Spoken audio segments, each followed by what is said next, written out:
Hello there. Thank you for taking some time out of your day to join our November iluminr Product Masterclass on mastering third-party risk management. For those of you that don't know me, I'll be your host, Leon Israel. I am the Director of Operations here at iluminr, coming up on just over a decade of experience within the resilience industry from all things from IT disaster recovery, reputational risk, and corporate crisis management and business continuity as well. Objectives for today's session. We're going to be looking and focusing predominantly on rethinking third-party risk assessments. So how can we take your third-party risk assessment to the next level, focusing on real response capabilities, not just what's on paper. Partnering with our vendors and suppliers. So how can we supercharge collaboration with your suppliers along the value chain? And putting all this together by thinking about how we can develop resilience through scenario simulations, continuous learning, and streamlining your compliance and evidence requirements, all within a single activity. Being a product masterclass, there will be a lot of focus on the iluminr platform, specifically on micro simulations and how we can tackle some of these challenges through a more experiential approach. There will be time for Q&A throughout the session. We do have the chat and Q&A features open, so please do feel free to contribute, pass through any comments or drop in any questions. If I can't answer them throughout the session, I'll make sure that we have some time for them towards the end. Thinking about micro simulations, for those that haven't seen or interacted with iluminr before, micro simulations aim to take your organizations from the wargaming areas, so everything to do with preparedness, exercising, and testing, setting up your teams capability-wise and building confidence for that eventual game day event. These can be used to support organizations from cyber-related threats all the way through to natural disasters and physical security as well. And I will make sure that we have some time just to kind of set the scene before we jump into the platform as well. To kind of set the scene for today's session and topic, I'd like to reference the recent Gartner Cool Vendors report of 2023. There was a big comment and call out there around leaders thinking about building an awareness of risk and resilience in their organization by proactively communicating, providing training on risk management and resilience activities, and not waiting till that disruptive event occurs. Now, for those of us that are resilience champions in our organizations, this is pretty much front and center for us day in, day out. But thinking about leaders in procurement, broader risk areas, and supply chain, if they're looking to enhance their risk and compliance activities and making sure they're best prepared for business continuity related events, thinking about things like iluminr and new ways on how they can approach these sorts of challenges to increase resiliency awareness and understand their organization's preparedness to be able to respond to disruptive events a little bit better. That report I will be referencing towards the end of the session as well, if you'd like to find out more information and see what else is being discussed around the market in that space. For those that know me, I love thinking practically speaking, not just at that theoretical what could happen level. And I want to draw upon some recent events that have occurred throughout 2023 that kind of bring us to this topic that we're thinking about today in terms of rethinking how we perform third-party risk assessments. Excuse me. In February 2023, an organization known as ION, they're a data and services provider that predominantly support the financial industry. Main service offering use things to support trading and settlement transactions. Were hit with a ransomware attack, unfortunately. As a result of this, the majority of the services were unavailable. End users were required to fall back on manual interim processes. Even at the point where the ransom was paid, there was a real gray area in terms of confirmation as to when services would resume and a big question mark around the integrity of the data that would be available upon resumption of services. Many users were then continuing to report issues in the days that followed after the resumption activity had occurred. Big call out here that I want us to think about, as I will draw some parallels with some of the other examples. What are our manual processes or alternative processes when we lose access to a service?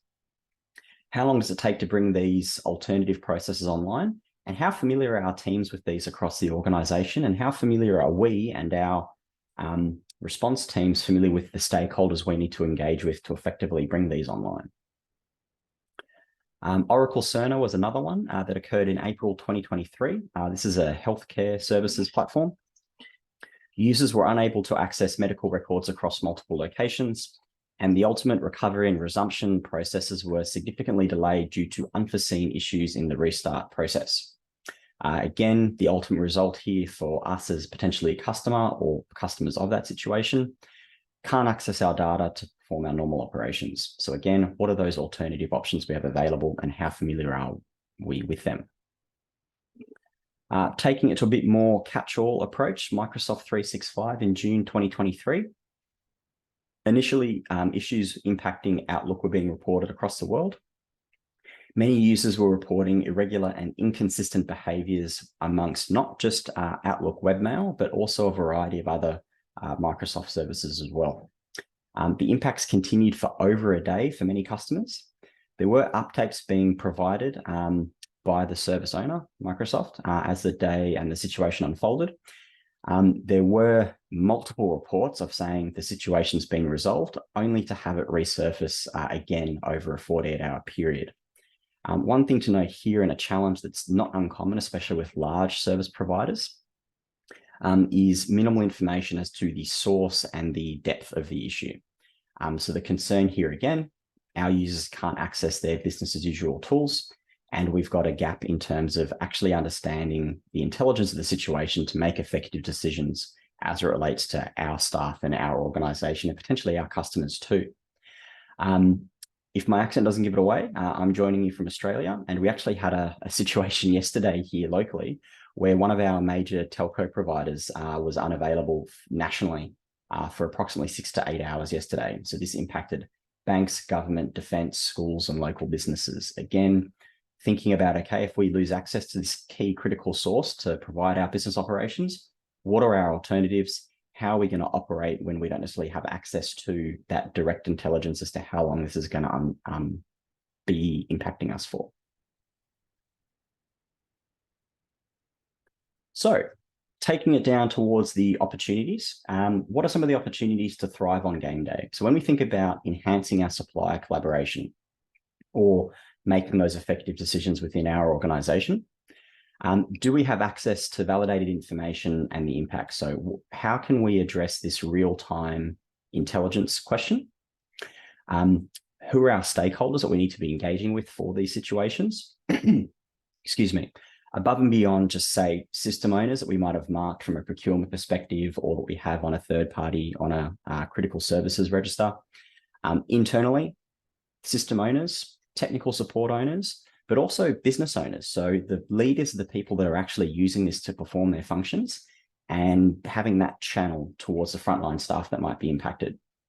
Taking it externally, we might have access to support mechanisms within those providers, but do we have direct individuals that we have confidence that we can contact, communicate with, and have that source of information being provided to us in a timely manner? The reliability of our stakeholder communications. So again, that example I gave before, thinking about if we have a named person that we can contact, when was the last time we actually tested that ability to contact them under pressure?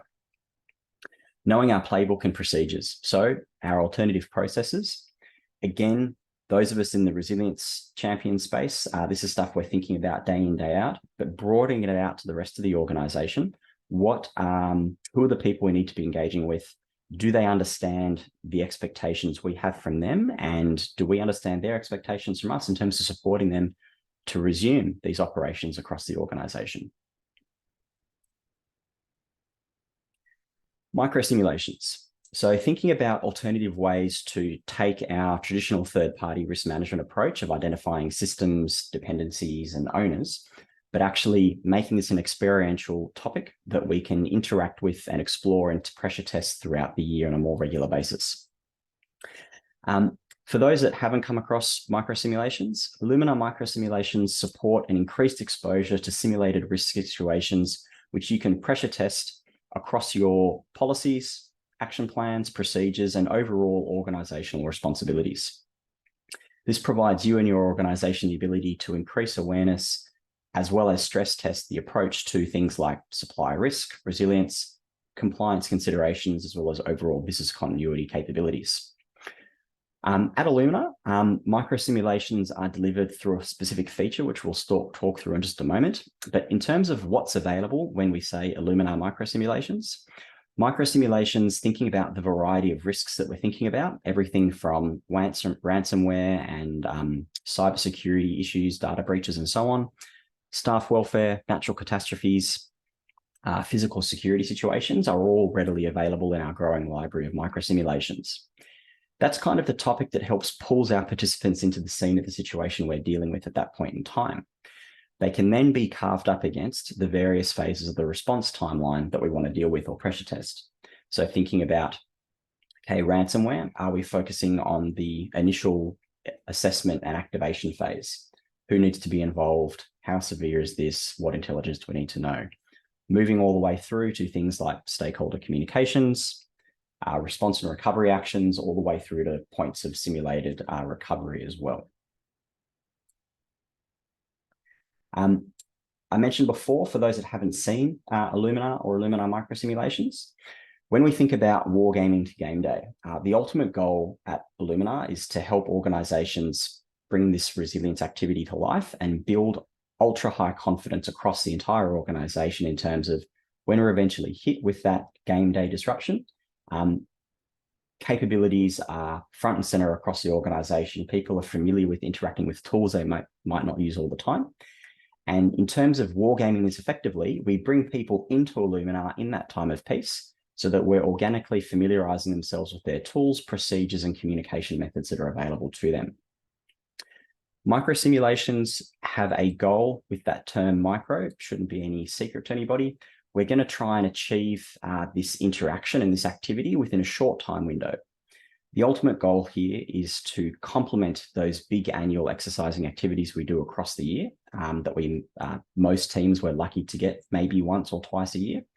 As an organization, we might be doing a variety of these exercises across the business, but each individual team or stakeholders may be only interacting with and being exposed to your resilience program maybe once.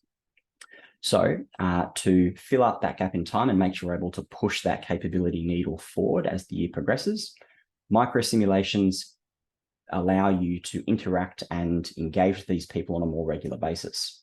So we're able to engage with them monthly, bi-monthly, quarterly, and do this in a very short time-conscious manner. So the ultimate goal is to try and achieve the objectives of the activity within a 15 to 20-minute window. Due to that little time restraint we want to put on ourselves, we're keeping it ultra focused in terms of what are the objectives we're setting out to achieve? Is this an education experience? Is it a validation and testing experience? Or is it something else we're looking to achieve? And providing our participants with 2 or maybe 3 specific actions we want them to carry out. And that's kind of where we leave it in terms of their experience with this. So what I'm going to step you through in the next few minutes is going to be a participant view of a third-party risk microsimulation. So in this situation, I belong to the operation recovery team in my organization. I've received a link via email or SMS or through Microsoft Teams or some other means. After I've logged in, I'm immediately presented with our iluminr event room. iluminr event rooms are a collaborative workspace that we can use on game day to support things like assessing the situation, accessing our tools and procedures, and collaboratively gathering intelligence to build our common operating picture, as well as tracking all of our event tasks through to completion. Microsimulations are then overlaid through this event room capability, making sure that everything that we're exposing them to in this wargaming phase is exactly what we're going to see on game day as well. Thinking that some people might be new to the program or new to the solution as well, microsimulations guide the user step by step through understanding the scenario, where they can find more information, highlighting the actions and activities we wish them to complete, and potentially actually supporting them through those activities too.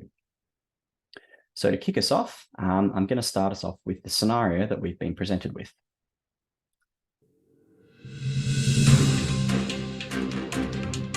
One of the world's largest technology providers is in very hot water this week after an expose on the appalling treatment of its Philippines-based workforce, with reported evidence of human trafficking, forced labor, and debt bondage.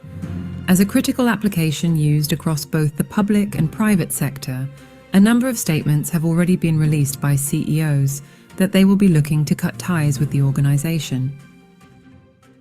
At 11:30 a.m., you receive the following voicemail. Hey, can you give me a call when you get this? I'm not sure if you saw that expose on that tech modern slavery case yesterday, but we might have a pretty significant exposure here. The board has asked us to report on the situation, as they have a zero tolerance to being in breach of Modern Slavery Act. We might have to cut ties with them. So this initial scenario is starting off at a bit more of a strategic level, where one of our major providers is now facing a significant reputational situation, and this might start to have impact on our operations, but it is at that top level. Again, the examples I'm showing you here are variations of the assets we can provide you in terms of pulling your participants into the seat of the situation we're dealing with as rapidly as possible. From here, the situation might evolve, getting a bit more tactical in terms of operational impacts.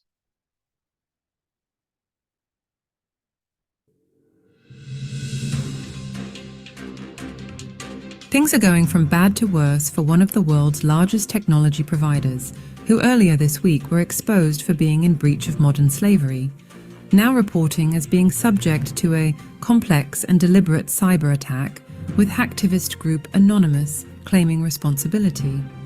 In a media statement, the company's CEO reported, "We are working with the federal law enforcement agencies to understand the attack, and our teams are working around the clock to restore services," but stopped short of providing any timelines of when they will be back up and running. So now we've got a more direct operational impact to actually set the scene for our participants in terms of the activities we're wishing to validate. From here, as I mentioned previously, we will guide the users through familiarizing themselves with what parts of the platform we need them to interact with, and surface with them very quickly the information that they may need to start working through their activities. So the information board in the iluminr event room, this is that collaborative space that relates to our common operating picture. We can use this effectively in our simulation to say, okay, this is where you would initially go to find out what else our team have made available. So adding a little bit more context that's ultra specific to either my role, my team, or the region in which we're operating. We've confirmed in this situation that we've lost access to the application in question. Our resilience teams confirmed that this application is a critical dependency for one of our core critical business functions.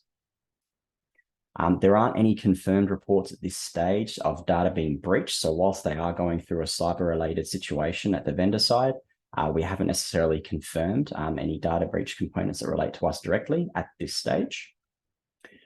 We haven't had much success in contacting our vendor contacts. Staff are starting to receive communication requests from customers asking if we're exposed or how bad the situation is going to be. And we're receiving a request from our executive team that they're going to be starting to make some critical decisions and need some clear facts and directions from us as we progress through. Now we pull them into, okay, what are the actual activities we want to achieve in this situation? Now, again, thinking about our topic today and as it relates to third-party risk and trying to look at more experiential ways that we can continually validate and build confidence in terms of what are we going to do if we're impacted by a critical third-party situation, is we use our event task capability. And this is going to be 2 or 3 specific actions that we want our teams to either work on collaboratively in this micro simulation, or we might share this out on a more individual focus to the relevant stakeholders that wish to participate in this activity. So I can open this up in a larger view to step through. So the first task we actually want to start ourselves off with is knowing that the application is totally inaccessible. Confirm our process to verify what information may be inaccessible and potentially lost.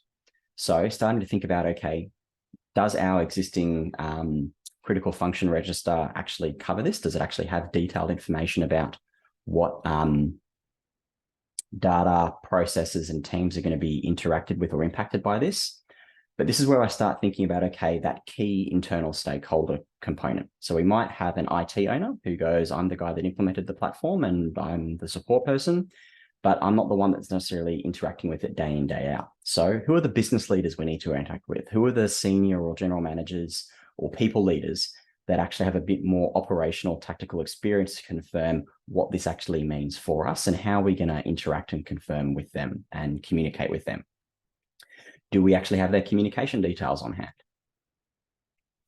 A second activity here to start building up that confidence is, okay, what are the key considerations as it relates to intelligence that we're going to need to provide up the chain internally within our organization? So this is now thinking about that point I highlighted earlier about external vendor contact details. So thinking about, okay, we've got a support email address we might be able to contact. Do we have a named or several named individuals that we can directly communicate with to really understand the impact of the situation and how long this might go on for? Using some of those previous situations we stepped through use case wise at the beginning of the session, what's the integrity of the resumption solution going to look like? So we might get the service back, but are we going to lose the last 24 hours of data, or are we going to be fully up and running like nothing happened? Lastly, then, getting to that more strategic thought process to help our teams understand what the business is going to be thinking about holistically when faced with this sort of situation. If we're getting pressure to potentially move away from this vendor, what's that going to do to us? What information are we going to need to share to advise the leadership team on the decisions they should be making? Again, these are a couple of specific examples.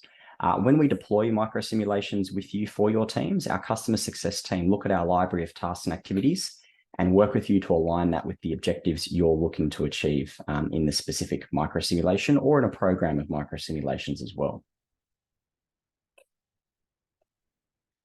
Thinking about the speed and how quickly we can get through this sort of activity, I like to start thinking about, okay, we've focused very specifically on our internal teams and how we're going to manage and expose them and test the situation internally.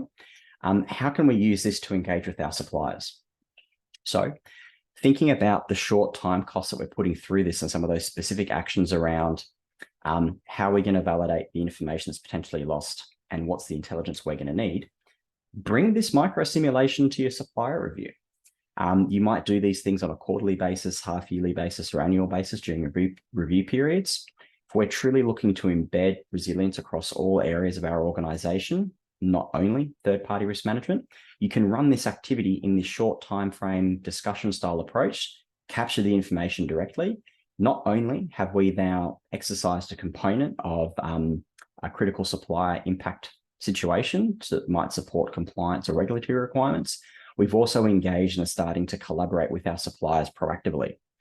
Not only are we going to potentially get some direct information to build confidence internally that, look, in reality, you're not going to hear from us for 2 hours, to them actually beginning to understand our expectations as a key customer of theirs and what information do they need to proactively give to us, ultimately, hopefully resulting in more real-time intelligence coming through, confident expectations and confidence that we can actually navigate these situations should they unfold. Before we close out a microsimulation activity, we like to close the loop.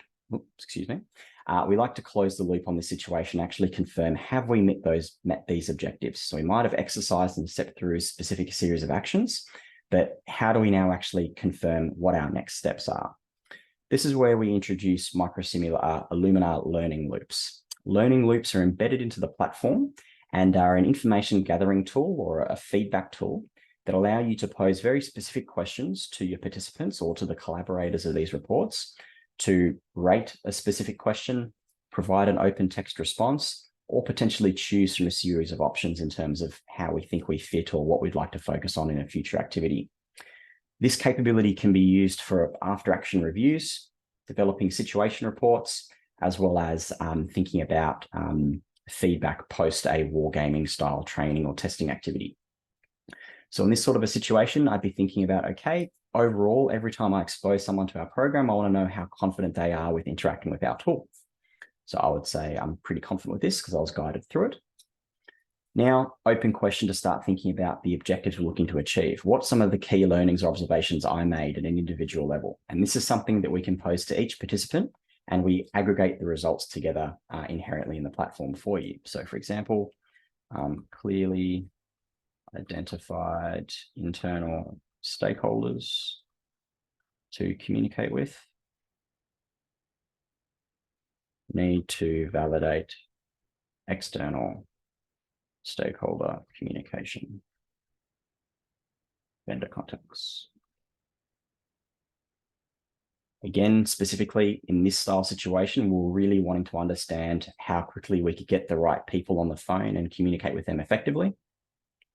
I'd say partially, just being ultra transparent from my perspective, I was able to do the internal side, no problem. I've got a bit of a question mark on the external side. And then a very powerful tool that we've seen a lot of positive success with our current customers today is thinking about, okay, as well as starting to engage with our broader organization more regularly as it relates to resilience activities, actually giving them a bit of a say in how that journey is going to unfold. So what else do they think we should be doing? More micro simulations, different threat activities, specific areas of the response timeline, and so on. Once this is all done, this information can be exported very holistically without needing to do a separate administration or audit compliance component focused activity. So as we step through the platform, using the microsimulation to validate our main objective, which might be identifying key contacts, identifying other third parties or vendors that we haven't thought about previously, the admin and compliance evidence collection component is done organically for you. So at the end of the activity, it's just running a report, and that's now readily available for us to use. As it relates specifically to microsimulations as well, we have the ability to clearly highlight and determine specific details or the objectives that we're looking to achieve. So are we looking to validate impacts across the organization? Do the procedures and tools and information in our response plans and playbooks make sense? Have we identified any additional critical points of failure? And are we meeting compliance requirements through these activities?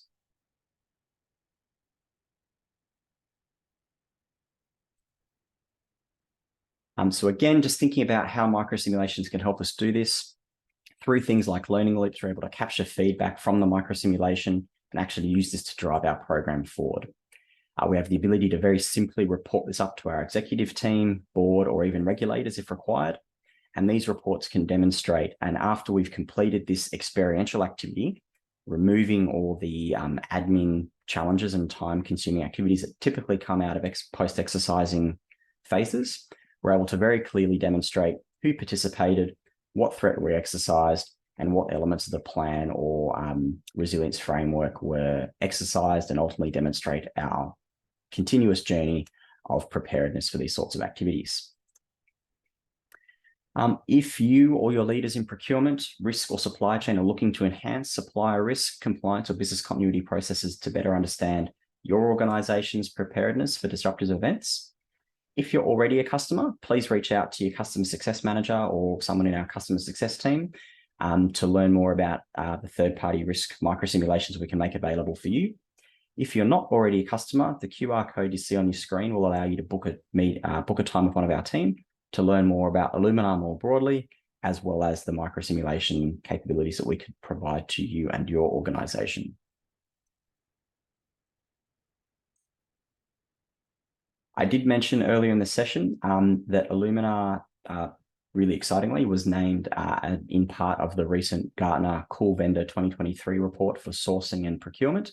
The QR code on your screen will provide access to that report just to learn more about this broader topic in terms of the changing and evolving landscape as it relates to third-party and fourth-party risk and some of the ideas and innovations that are out there today that people are starting to challenge themselves with.